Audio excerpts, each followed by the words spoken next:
We are continuing on here, chapter 8, and last time we talked about a couple of things and a couple important sort of conversion, I guess factors you could kind of call them, that we'll use a lot in chemistry. We did talk about atomic mass to begin with last time. And again, a reminder that the atomic mass is that number that we can find on the bottom of the periodic table underneath the symbol. And there's sort of a couple different ways that we do use that number that's on the bottom. One way is, as we talked about, as the atomic mass.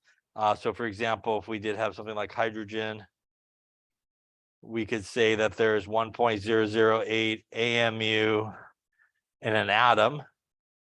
An AMU is an atomic mass unit, is sort of a unit of mass.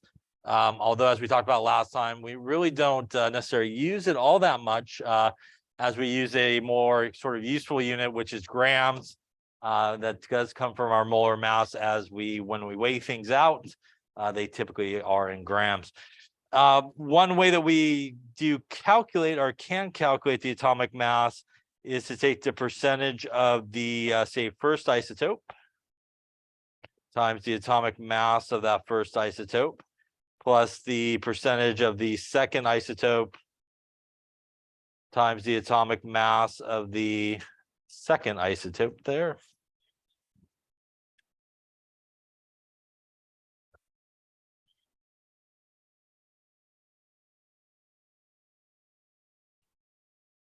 And you really do sort of continue this pattern if they have 3 or 4, however many naturally occurring isotope. Remember that the number that we find on the periodic table is really sort of the average atomic mass of all the naturally occurring isotopes. Although we don't usually call it sort of average atomic mass, we just refer to it as the atomic mass. A more sort of useful relationship that we get from the periodic table is one that we use the most. Again, maybe outside of this chapter, probably not going to use AMU all that much in calculations.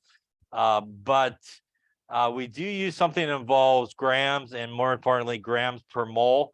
And that brought up the idea that we talked about moles.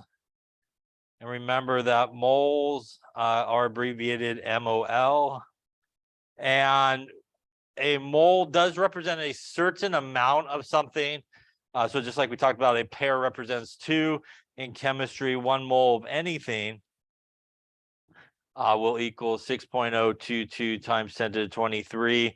And in most cases, these are going to be units of atoms or molecules. And that is what is known as Avogadro's number.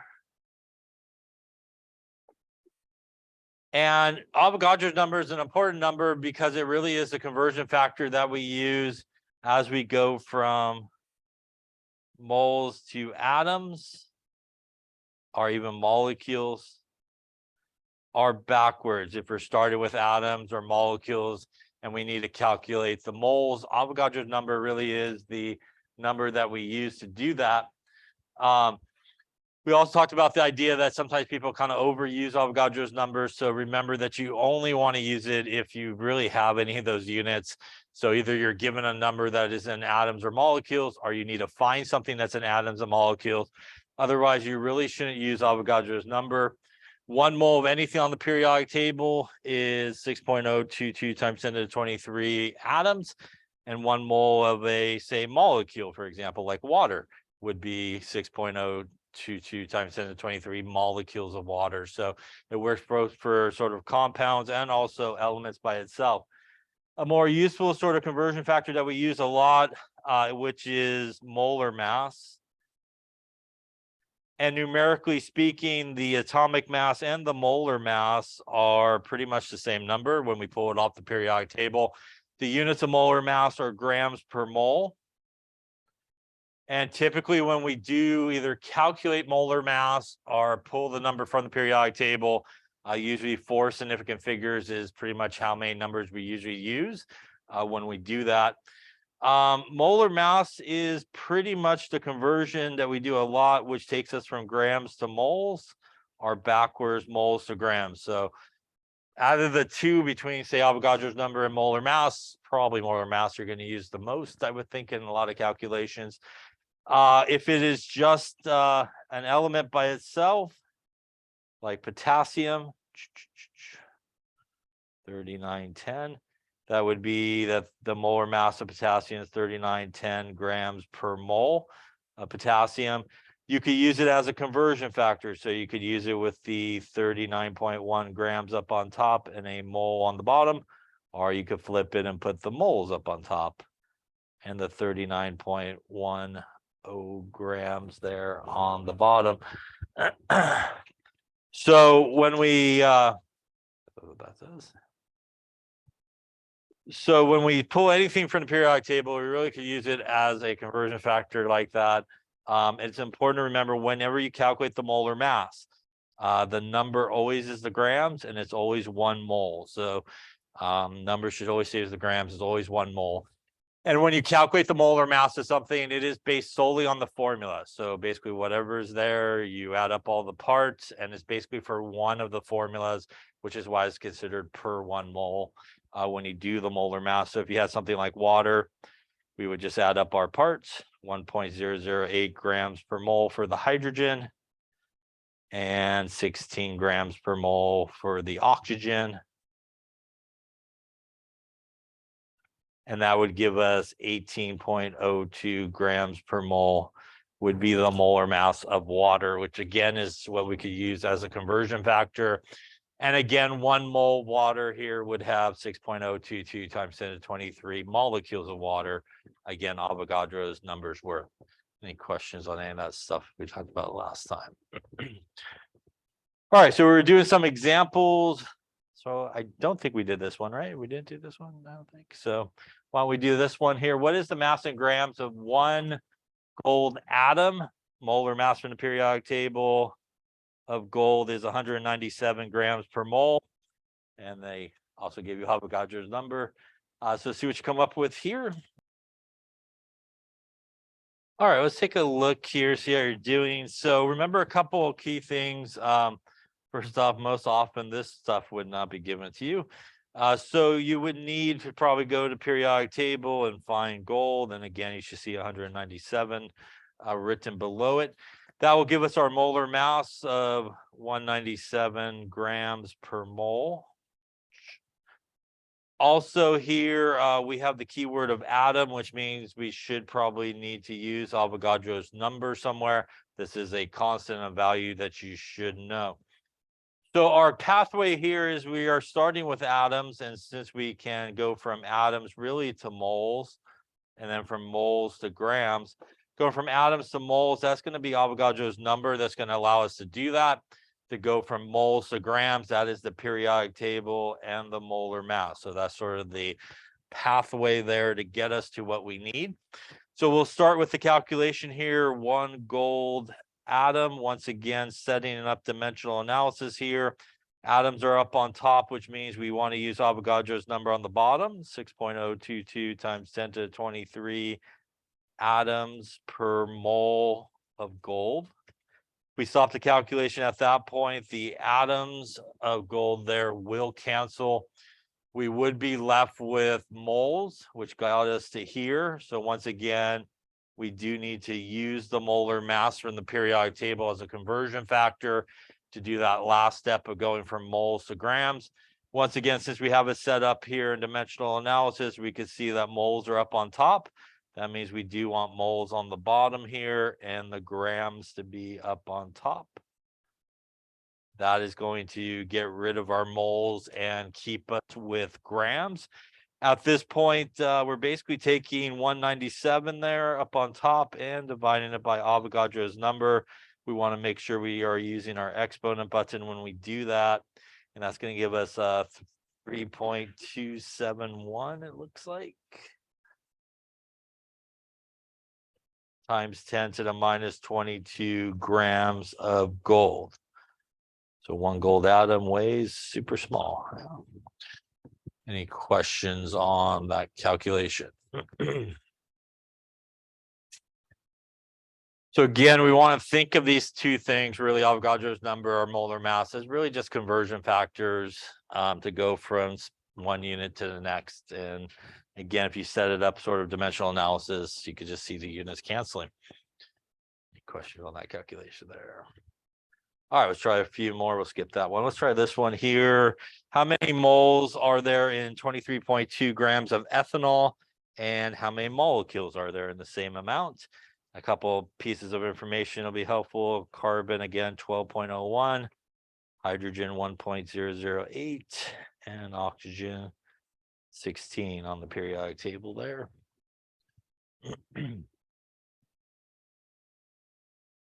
All right, let's take a look. So starting with the first part there, we're looking for moles. We're starting with grams. So once again, that should be your hint that you're going from grams to moles. So really it is the molar mass. That's your conversion factor to do that. That is straight from the periodic table. In this case, we're just going to add up all the parts. So there are 2 carbons. So each carbon is 12.01 grams per mole.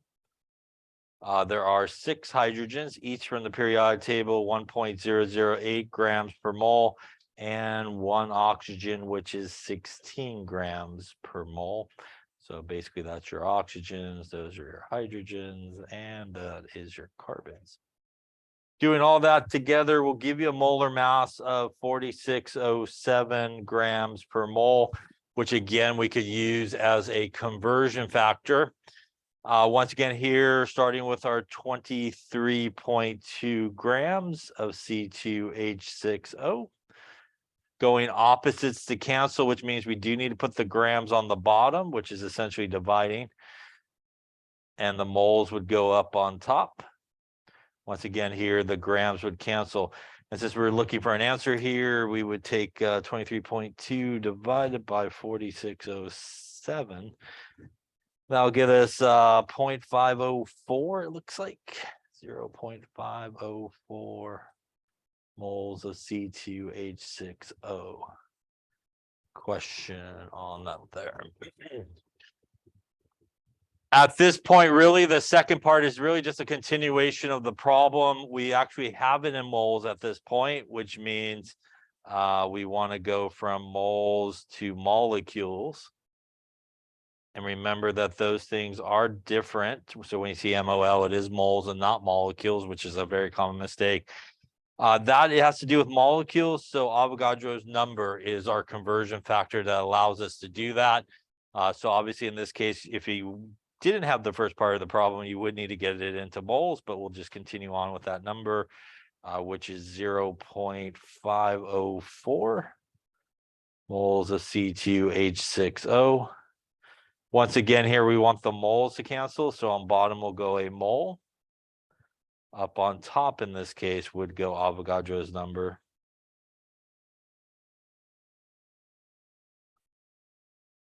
The moles will cancel. So we're going to take this and times it by 6.022 to the 23. Going to give us 303 to the 23. It looks like 3.03 times 10 to the 23. Molecules of C2H6O in this case. Any questions on either of those calculations?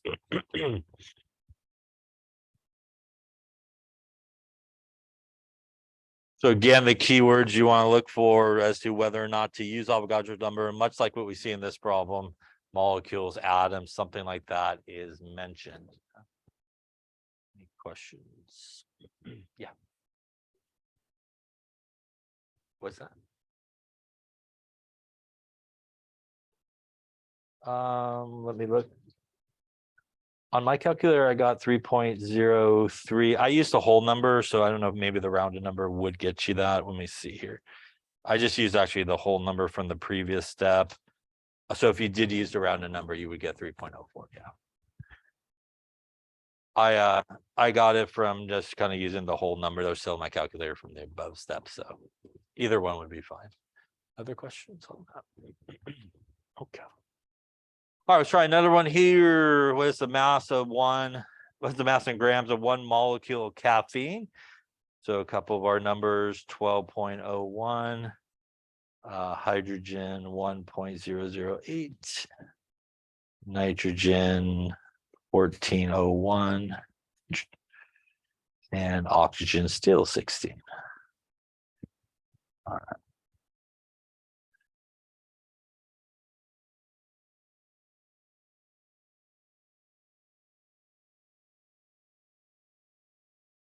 Okay, so a couple important things we talked about. I see molecules, which means probably going to need to use Avogadro's number here. And that's going to get me to moles, which is good because I'm looking for grams. So again, that is sort of the pathway we want to go, which is molecules to moles. Again, using Avogadro's number, and moles to grams using the molar mass from the periodic table. So since we do need the molar mass here from the periodic table, we're going to add it up here. And I think what I'll do is erase that so I got somewhere to go with it. Go there, I think. All right, so again, the molar mass here, there are 8 carbons, each at 12.01. There are 10 hydrogens, each at 1.008 from the periodic table. There are 4 nitrogens, each at 1401 there from the periodic table. And lastly, there are 2 oxygens, each 16 from the periodic table. That is going to give us, I'll go above it, I believe here, 194.2 grams per mole. And again, that would be the molar mass here of our compound. So first thing though, we are starting with 1 molecule here of caffeine.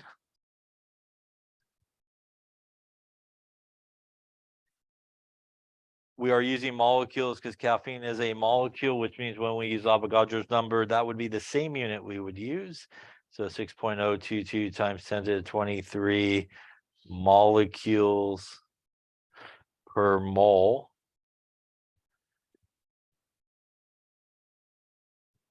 The molecules here will cancel. So if we stopped right at that point, we are in moles of caffeine, which gets us to here. So once again, we will use our molar mass that we calculated to finish it up. In this case, moles are on the top, so we want moles on the bottom, and the 194.2 grams should be there up on top of our C8H10. Too much there, N4O2. The moles will cancel. So in this case, we're basically taking 194.2, we're dividing it by Avogadro's number, and we'll get us a 3.225. 3.225 times 10 to the minus 22 grams of our caffeine.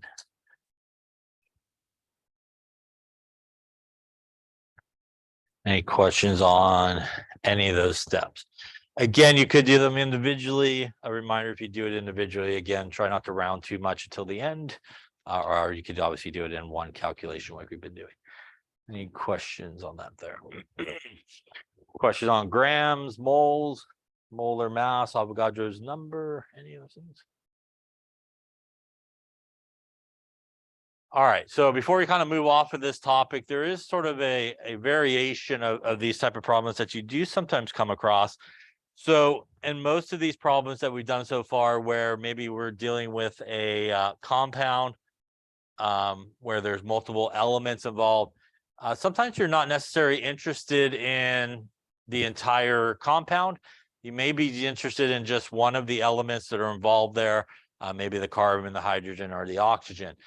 So there is a way to do some of these problems and just really focus on one of the elements.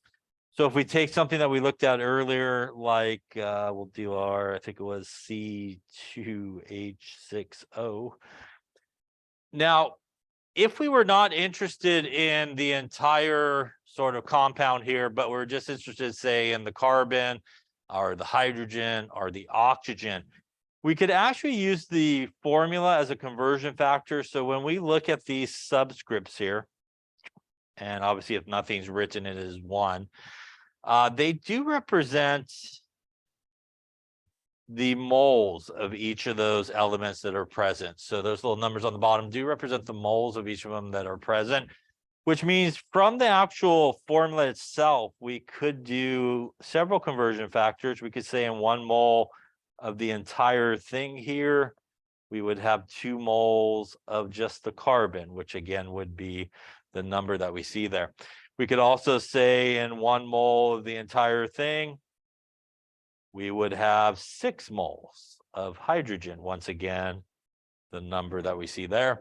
And we could also say in 1 mole of C2H6O, there would be 1 mole of oxygen, which would be this guy.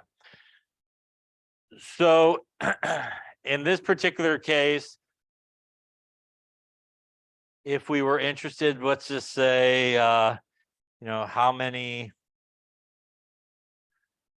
grams of carbon are there in, we'll just make up a number, 67.5 grams of C2H6O. So in this particular case, we're not really interested in the entire thing. We're just interested in the carbon part, which means we can use one of the relationships that we got up here. And by the way, each of these relationships that we see up here, for example, this one, which is what we're going to use in this problem, you could write 2 conversion factors for, just like any type of equality. Now, in order to use those, that is a mole to mole relationship, which means we do need to convert the grams of the entire thing into moles. So we do need to do that. And then we could actually use that. So for example, we already did this guy, and this was our 4708, I think, that we did on the previous example, I think here. 4607. So we calculated this molar mass earlier as 4607. So that's where we would want to start. We would take our 67.5 grams of the entire thing. We would use the molar mass of the entire thing to convert it into grams, or moles, I'm sorry. 4607 grams per mole of C2H6O.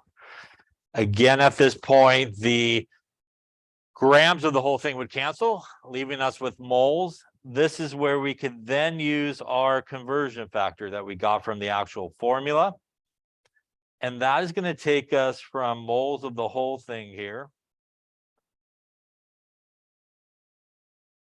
to moles of just the carbon, which in this case would be 2 moles of carbon. So our moles of the whole thing will cancel. We're now at moles of carbon, which is close to what we want. We do want grams. So at this point, we're going from moles to grams. So that is going to be the molar mass here to do that. At this point, though, do I use the molar mass I used at the beginning? I do not, because I'm at carbon only at this point. So I need to use the molar mass for just carbon at this point from the periodic table, which is 12.01. And that would be the last part that we would do here, bless you, which would be 12.01 grams per mole of carbon. The moles of carbon would cancel, and that would get us multiplying everything on the top there. So 67.5 times 2 times 12.01 hit equals, divided by 4607 will get us about 35.2 grams of carbon are present. So a very common sort of calculation is, again, kind of focusing in on one of the elements that are present in a compound, and the actual formula for the compound can be used as a conversion factor to do that, sort of a mole to mole relationship, which still means you need to get everybody into moles so everything cancels out correctly. Any questions on that? All right, so why don't you try one here? Let's do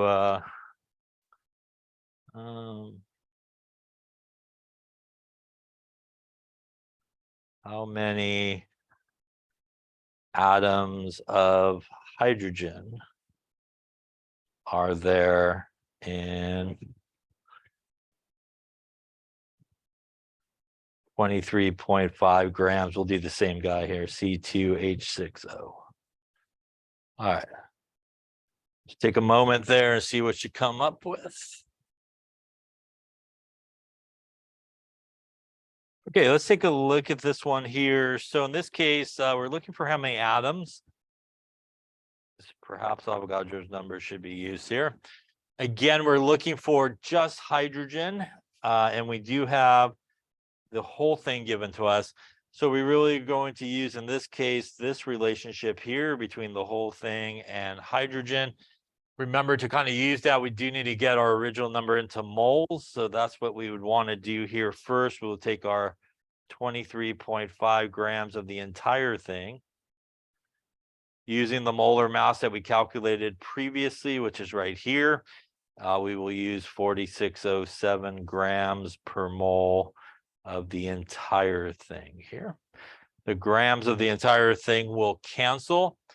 Now that we did that, again, using the actual chemical formula as a conversion factor and this relationship here, this will allow us to go from the whole thing to just the hydrogen, which is 1 mole of the whole thing here, gives us 6 moles of hydrogen in this case.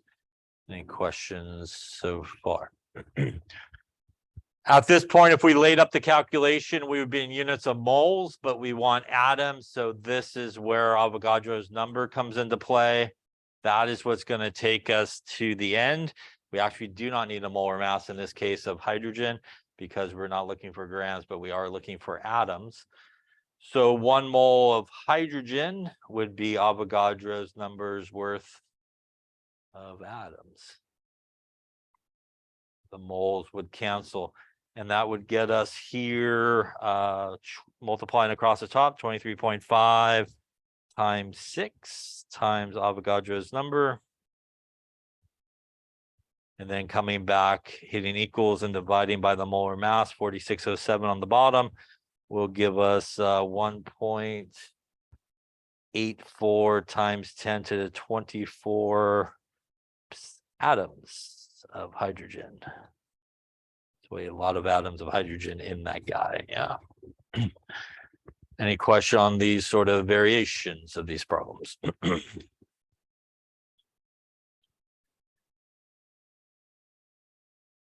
Okay, so this is also an important relationship for what we're going to talk about next, which is molecular formulas, empirical formulas, and understanding that those numbers on the bottom basically represent the moles of each of these things. So let us talk a little bit about molecular formulas and empirical formulas here. Very good. Yeah. So first off, the molecular formula is really important because the molecular formula basically tells you exactly what is there in that particular compound. It tells you the exact number of atoms that are present, and that is really what the molecular formula is. A molecule, as we've been talking about in previous times, again, is really just a combination of 2 or more atoms together. They can be the same or different. Remember, though, if we're talking about the formula for a compound or a compound in general, that is 2 or more different elements that are together. We obviously, as we've been talking about, we represent these formulas with their symbols. And again, the numbers that we see to the bottom right go to the guide to the left. And again, if there is nothing written, it is assumed to be 1, right? When we look at a formula. So the molecular formula really does tell us exactly what is present in a particular compound. The simplest sort of molecular formulas you could have are those diatomic molecules like H2, N2, O2.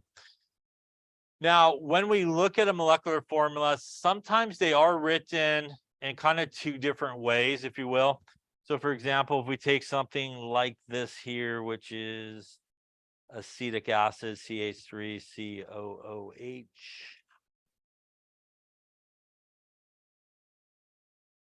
And sometimes acetic acid is just simply written C2H4O2.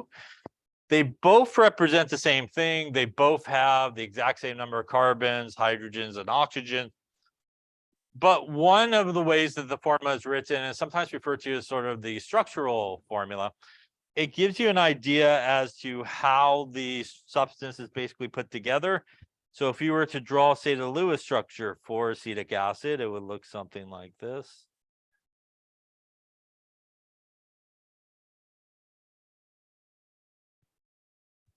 And if we look at the formula here, this CH3 is this CH3. This COOH is basically this part right here. So the way it is written there on the top version gives you a little bit more information about how everybody's basically put together. The bottom one just frankly tells you basically what is there and what is present. In case you're curious, it is this hydrogen right there. That is what makes it an acid. Basically, that's the one that comes off and actually makes it an acid. Here's another example, ethanol that we were just looking at. So C2H6O and CH3CH2OH are both the same molecular formula for ethanol. Once again, the one on the bottom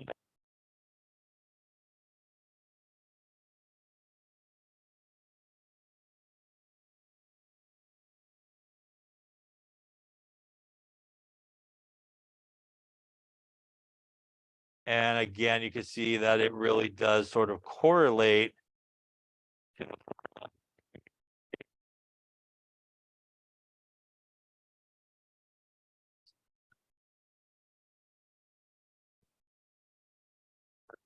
CH2, which is this guy.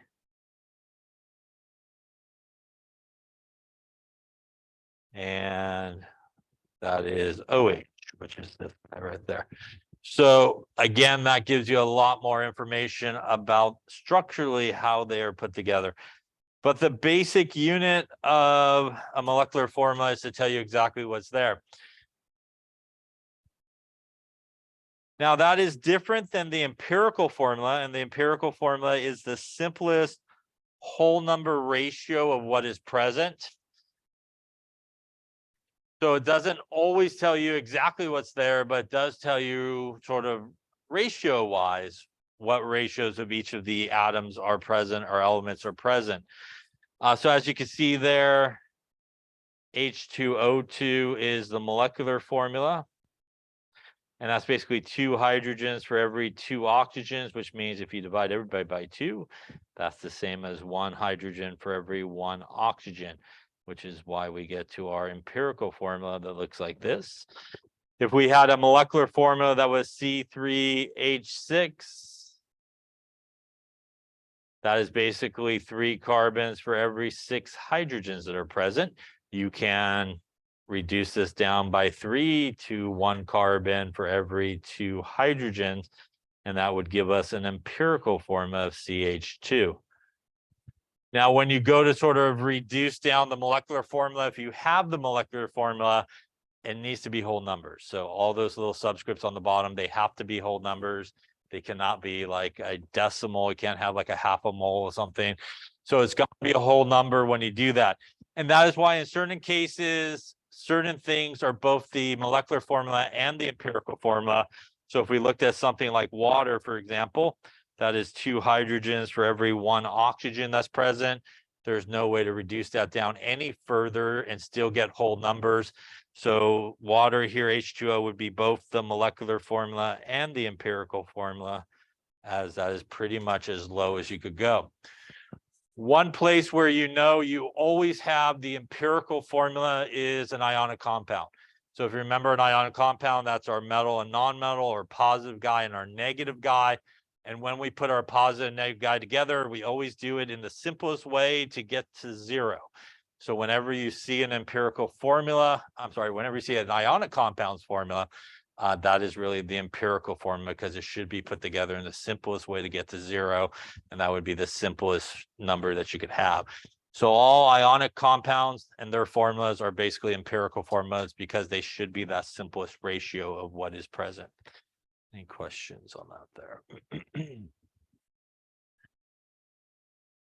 So here's another example again, N2H4, that is 2 nitrogens for every 4 hydrogens. Once again, here we could go by 2, and we have 1 nitrogen and 2 hydrogens, which would give us our empirical formula. Again, out of the 2, it is only the molecular formula that really tells you exactly how much is there. In some cases, the empirical formula may, but usually it is the simplest whole number ratio. In the lab or in experiments, empirical formulas are easy to find because frankly, you just need masses basically of what you started with and what you ended up with. And you could calculate, the empirical formula. For example, the experiment today, you're going to start with magnesium. You're going to allow a little bit of oxygen in there. You're going to end up with magnesium and oxygen together. And basically, the mass of the magnesium you started with. If you subtract the two, you'll know the mass of the oxygen that you put on there from the atmosphere. And you could do a calculation to figure out the empirical formula by basically converting those to moles and dividing by the smallest number of moles. So it's a very simple sort of calculation. Yeah.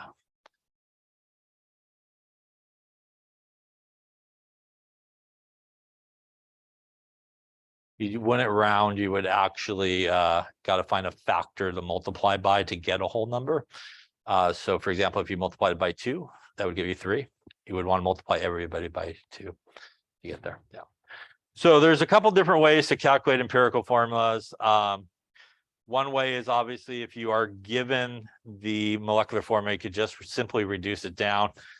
So here we have water, which is again 2 hydrogens for every 1 oxygen. This is 1 nitrogen for every 3 hydrogens. And obviously this is 1 carbon for every 2 oxygens.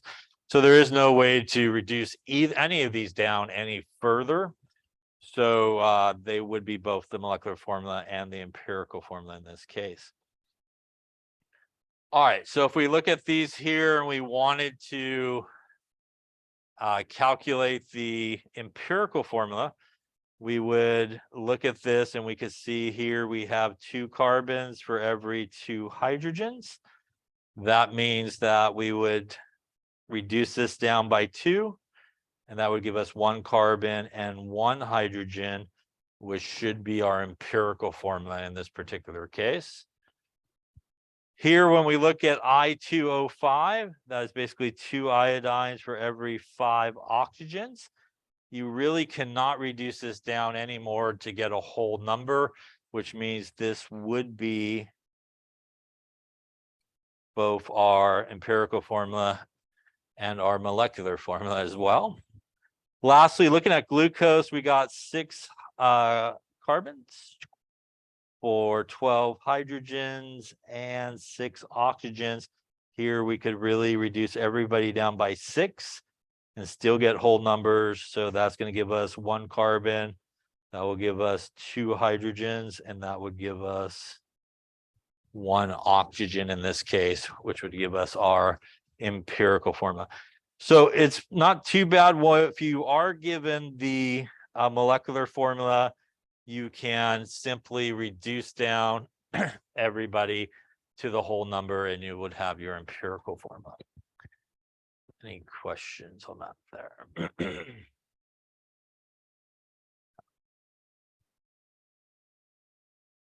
Let's talk a little bit about percent composition by mass, which is an important thing leading into how to calculate the empirical formula, and that should be multiplying, I think. So to find the percent composition by mass is very similar to how you found the percent water in your hydrate. You basically take to find the percent of an element, you take the mass of the element in the compound, you divide it by the molar mass of the compound from the formula, and you times it by 100%. Yeah.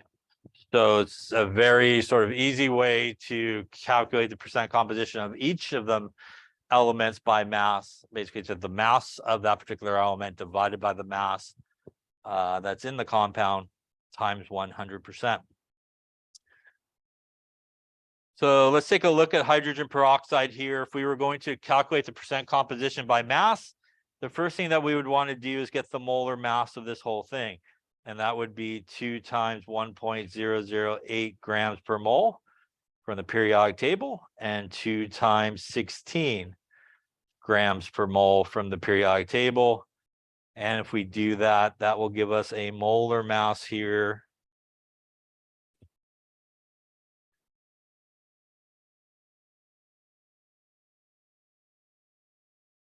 of 3402 grams per mole. So in this particular case, we really have two elements. So if we wanted the percent of hydrogen, we would take 2 times 1.008 grams per mole divided by 34.02 grams per mole times 100%. And that would get us for hydrogen here, 2 times 1.008 divided by 34.02 times 100 gets us a percentage of 5.926% hydrogen. If we want oxygen, we could do the same type of calculation, but use oxygen's numbers, percent of oxygen. In this case, there's 2 oxygens, each at 16. The molar mass of the entire compound is 3402 times 100%. And that would get us 2 times 16 divided by 34.02 times 100 gets us 94.06% oxygen. Because that is 100% of the compound, right? Those percentages should add up to pretty much 100%. If they don't, then something is wrong. That also means that technically speaking, because there are only 2 elements in this particular compound, once I had the percentage of the hydrogen, I could take 100 minus the percentage of hydrogen, and that should give me my percentage of oxygen, right? So alternative to actually doing the calculation, because there are only 2 elements that make up that particular compound, you could have just subtracted 100 there and got your last percentage, or you could do the calculation. You might get a slightly different percentage depending if you, with rounding there, you might get 9405 or something like that, but pretty close to the same. Question on that. Now, would it be different if we did the percent composition of each of these elements using not the molecular formula, but if we use the empirical formula? Would they be the same or would they be different? So let's take a look and see. So if we looked at the empirical formula for this guy, which was HO, we would take the same approach here. We would take the mass of hydrogen, which is 1.008 grams per mole, and oxygen, which would give us 16 plus 1.008, going to give us 1701 grams per mole. Now, if we did our percentage of hydrogen, once again, taking the mass of hydrogen in this compound, which is only 1, so we'll take that, divided by 1701 grams per mole times 100%, we would end up with 5.926%.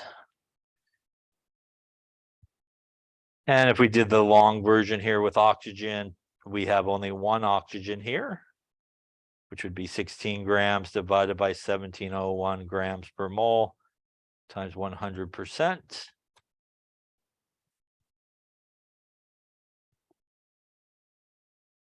And that would get us 94.06% oxygen. Were they different or were they the same? They are the same, and that's because the empirical formula is just simply the simplest ratio of the elements that are present, which means in the molecular formula and the empirical formula, you basically have the same ratio of elements that are present, which means their percent compositions by mass should be the same. Any questions on that there?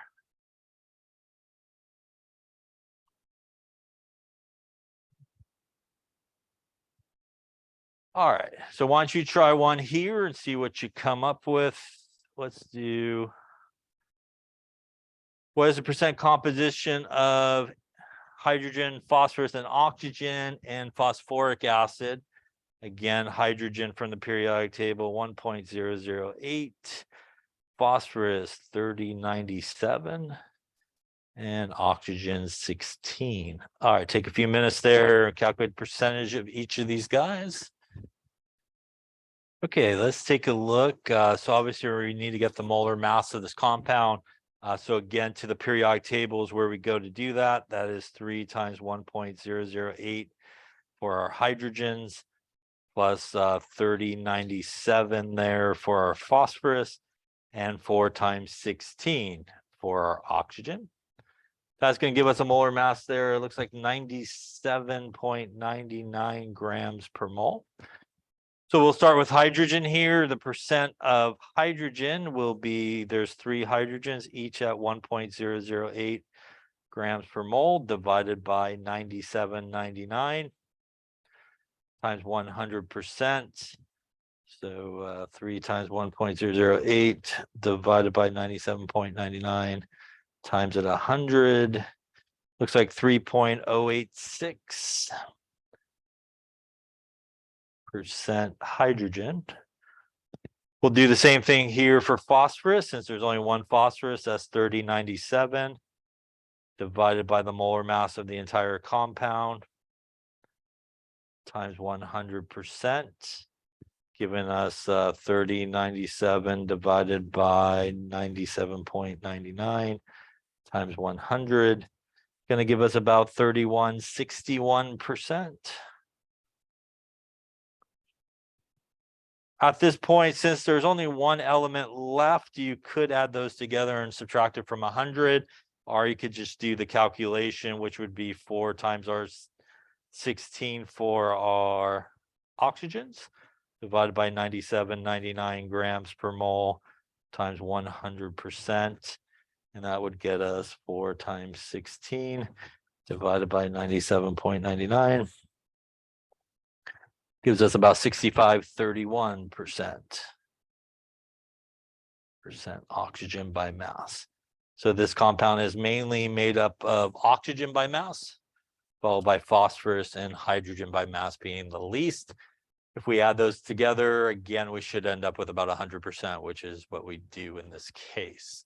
Any questions on how to calculate percent composition of each element? All right, so this ties really nicely into calculating the empirical formula. So earlier we were looking at some examples where we were actually given the molecular formula and we wanted the empirical formula. So we just simply needed to reduce them down.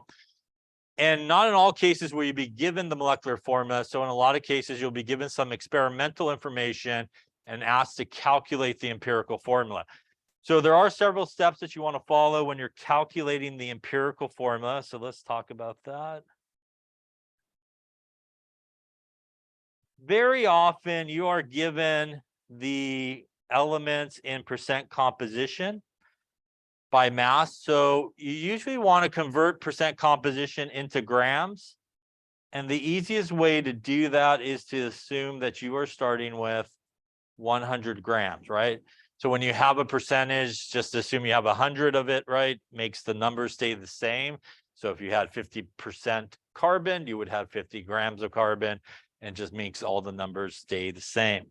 The next thing you want to do is, after you convert everybody into grams of all the elements, you want to convert them to moles.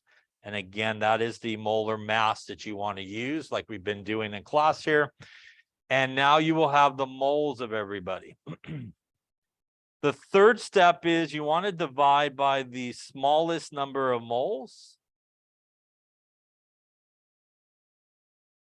So let's say, for example, I did a calculation. I got 4 moles of A and 2 moles of B. So what I would do in this step is, I got that from the previous step. Because 2 is the smallest, I will divide everybody by 2 here. And that would give me 1 for B and 2 for A. And if you do that and you pretty much hit whole numbers, are really close to whole numbers, like, 1.99, 1.98, 1.97, 2.01, 2.05, something like that. Some number that's really, really close to a whole number. That would then be your empirical formula. So in this case, it would be A to B.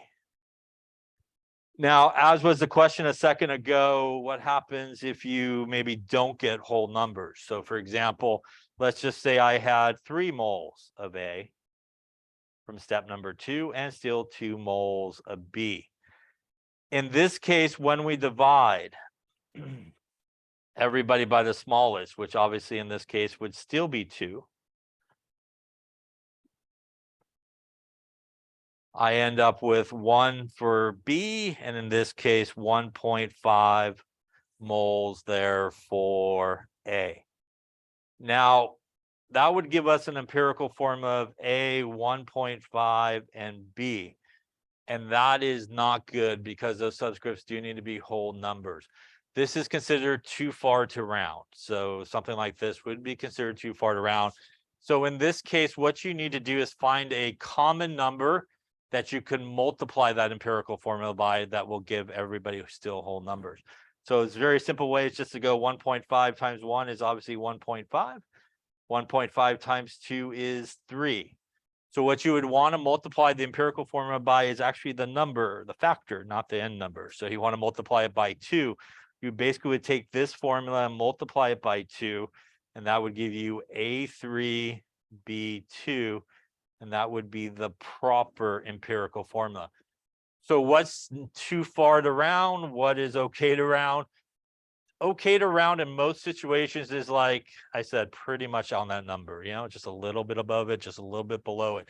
If you end up with numbers after you do the dividing step that are like 0.33, 0.5, like 0.25, maybe 0.75, these are really considered too far to round.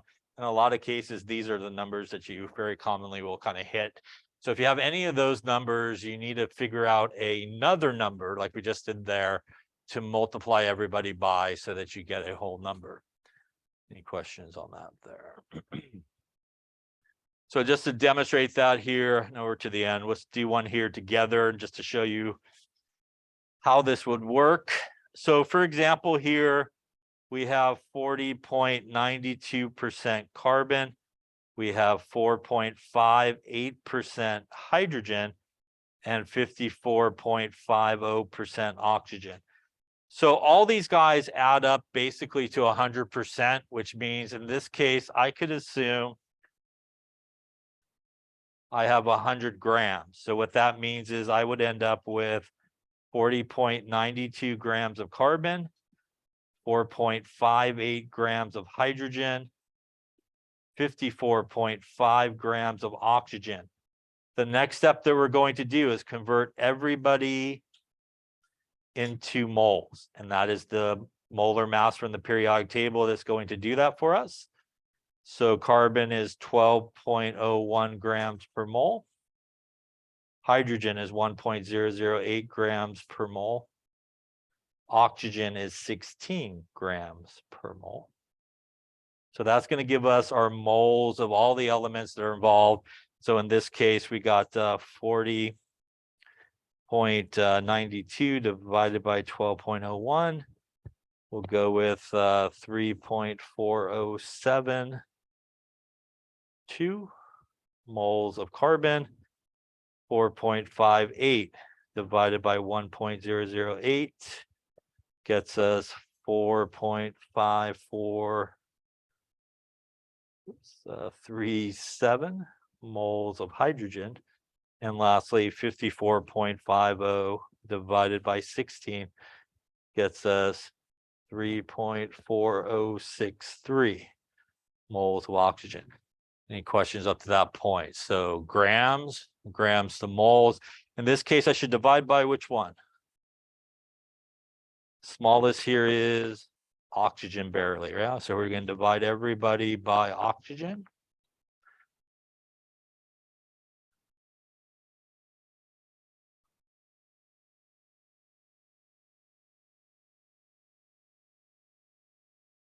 And when we do that for carbon, that is going to give us 1.